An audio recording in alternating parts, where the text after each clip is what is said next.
Hey everyone, so 2019 has often been dominated by BS, hubristic live service roadmaps, a lessening focus on core audiences, and I mean so much more. Y'all know what's up there. But you see, there's another side to 2019, one that we really do need to talk about. So, as we round off 2019, be sure to like, sub, and ring that bell to keep the YouTube algorithm happy. And with that, let's get into the video. Throughout 2019, I think it's been quite clear that there's a prevailing view in the industry that live services mean engagement, and then engagement just always means success. And you know what? Sure, part of that is probably true, like across time. But more often than not, the chase of that has torpedoed the quality of games. Now, thankfully, many games have been the opposite. They've not compromise their vision in the name of long-term success. Sekiro is a perfect example. It gave players what they really wanted there: challenge. The game's completely uncompromising approach to difficulty that was popular with the audience that actually craved it. And yes, that is in spite of widespread BS cries to make that game easier. And you know, I'd say there, no, the game is what it is, and if you don't like it, guess what? Tough luck, it wasn't made for you. It's not on the devs to change it. There's then Star Wars Jedi Fallen Order. That's a game that actually knew why people would want to play a Star Wars game. And the thing is, there's nothing particularly original about Fallen Order as a game. It's just doing the basics, but it's excellently put together. And it's shirking EA's live service norms, and in doing that, they were able to deliver the most authentic Star Wars experience in years. Then take Outer Worlds. Again, nothing super unique, but it knew its audience. It didn't fall to BS, and it just did a good job of being what it was meant to be. So, what can we actually learn from this? Well, I think the first thing is super simple. Authenticity, right? People want, even their big AAA games, they want them to just feel like they are uncompromised. And really, that's where we get onto all of the pro-biz, I'd say anti-consumer BS. There are so many games where the design decisions are so clearly driven by just external business concerns. Take Ghost Recon Wildlands. Game that came out was actually pretty decent for its audience. Then, you know, the next one, Breakpoint, completely sabotaged itself in the name of being a big live service, and that is something we've seen happen time and time again, and people are completely sick of it. And if you want perfect examples of games that like could have won, could have done really well, but just shot themselves in the head, I mean, just look at Anthem. Could have been great, could have been another BioWare game in a new world. Oh, guess what? It got completely compromised by just trying to be Destiny. Look at Fallout 76. Could have been a great Fallout game in the Fallout world. No, completely compromised by doing its live service roadmap. Look at Diablo Immortal. Now, it's a game that's not out yet, but pretty obvious, you know, Diablo, there's something that is obviously to people an authentic Diablo experience, and then they see, you know, a mobile game that is a co-development with NetEase, and they begin to think, you know what, maybe this isn't authentic, maybe this feels like business concerns have just wormed its way in. And that is just one of the things that has really hit so much of AAA. But as we've covered here, there are, even within AAA, examples that have done well. And let's continue that with the next 2019 trend that's good: weirdness. Death Stranding certainly ain't for everyone, but there's something that's quite heartening about its wacky existence. It does show us that there is still room for a bit of an auteur-driven sort of thing in a AAA, kind of pretty bogged down, you know, designed by committee sector.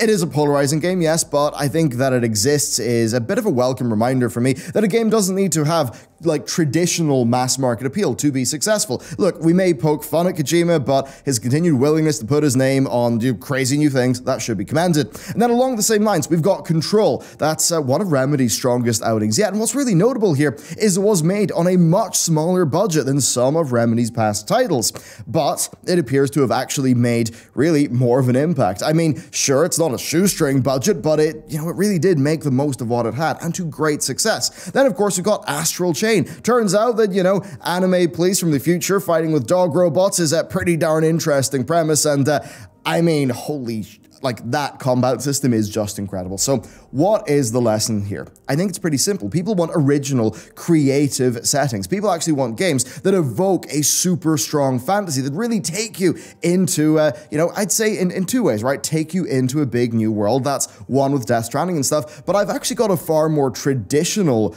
sort of take in this as well. Take Ghost Recon Wildlands. It very specifically gave its players a type of fantasy.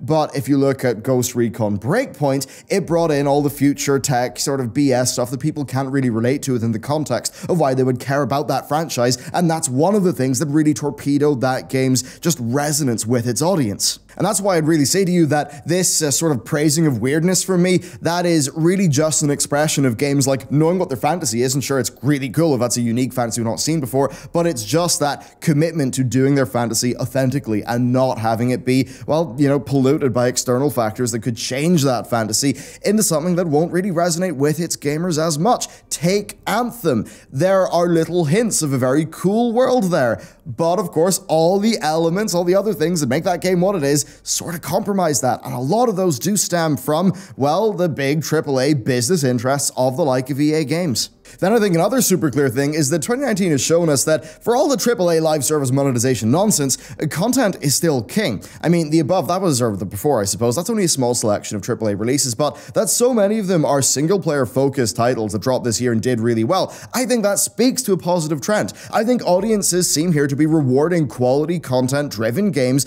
with their wallets. Now, perhaps it's not going to outweigh the live service earnings that FIFA Ultimate Team will get, depressingly, but the more market viability, you know, that is proven there, I think the better for us all. I mean, Senua proved a lot a few years ago, and hopefully things like, you know, like Star Wars and Fallen Jedi and Sekiro and all of that, hopefully those doing well will just continue to show that, yeah, people actually do want and they will pay for a really good AAA single-player experience. Or I mean, even past that, you know, just any type of game experience, but just as long as it doesn't feel like it's been torpedoed by external influences. Now, of course, so much of this has long been the case with indies, and while we're celebrating any deviations from the AAA microtransaction factory norm, the indie sphere of gaming has been doing just, you know, diligently churning out games like Baba Is You, Disco Elysium, one of the greatest games, perhaps even of the decade, and Katana Zero. Like, there are so many utterly incredible indie games out there. You know, Grace is another great example. And, you know, they've came out this year and have been incredible. And honestly, it's a bit depressing that so much of the attention economy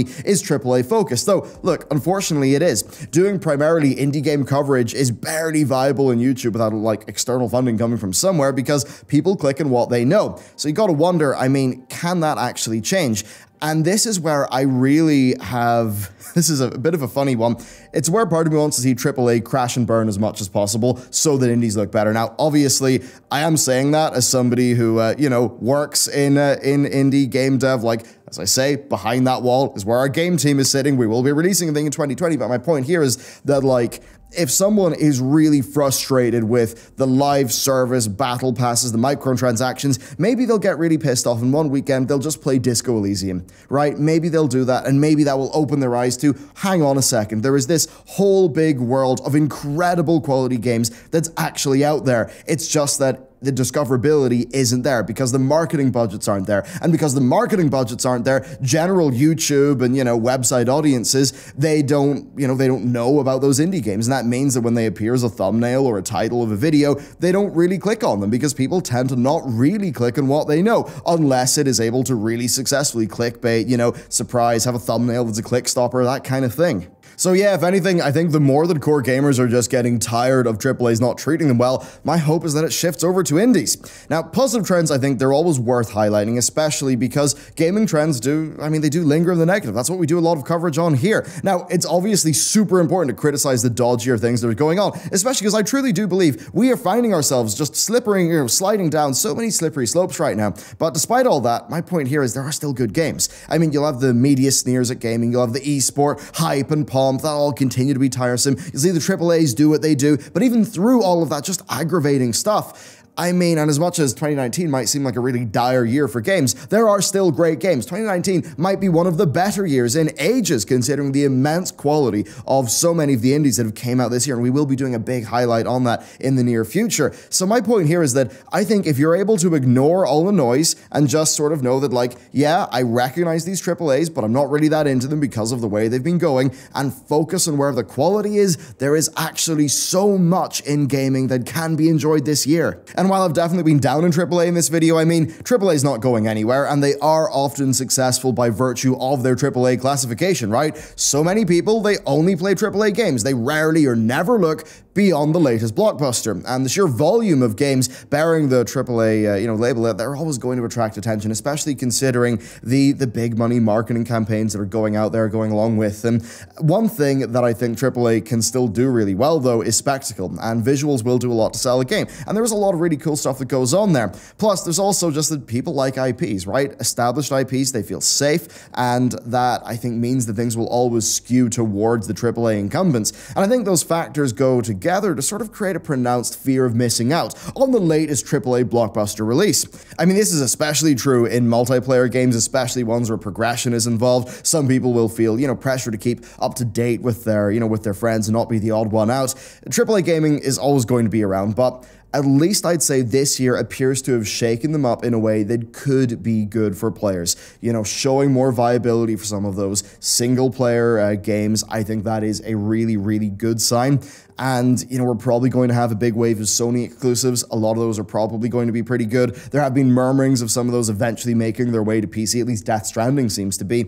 And if some more of those things are the case, we could start to see that expanded market. I mean, Senua 2 is a thing. Senua, of course, was an incredible game that proved a lot. Control, another great example from this video. There is a lot of really good stuff there in AAA. My hope is that, yeah, sure, you know what? Go do your FIFA Ultimate Team over here, but as long as that core gaming audience can actually turn up, purchase the games that are actually good, if we can prove that there is a sort of a market viability in the quality stuff, that at least could be good moving into the future, especially because we will get to the stage where there are more economic incentives for super high quality premium experiences, right? Those are the things that can be system sellers for new consoles. We've got 2 new consoles coming up, and I mean, the more questionable angle is, I mean, you do have situations like, say, Epic, who could fund a really big, high quality single player game, but yeah, I mean, exclusives, part of them's never ideal, but they do at least have that power of being a system seller that can make a game like, any of those a bit more financially viable. So there you go. There's a decent amount of hope. We have got EA being proven wrong with Fallen Order. We've got so many fantastic indies. Who knows, 2020 could be a more interesting year. 2021 could see even more single-player content, maybe 2022, as the lessons of the current year are sort of incorporated into future projects. I mean, certainly, I would hope that EA, when they're thinking about their greenlighting process, they're going to see, hey, that game did really well with Fallen Order. Maybe we're going to be okay doing more games like that in the future. I think that would overall lead to a more diverse AAA situation. We've got more types of games going on, and that would be ultimately good for the consumer. So let me know, what do you think down below? Thank you very much for watching this video. Be sure to like, sub, and do all that fun business. And yeah, with that, I'll see you next time.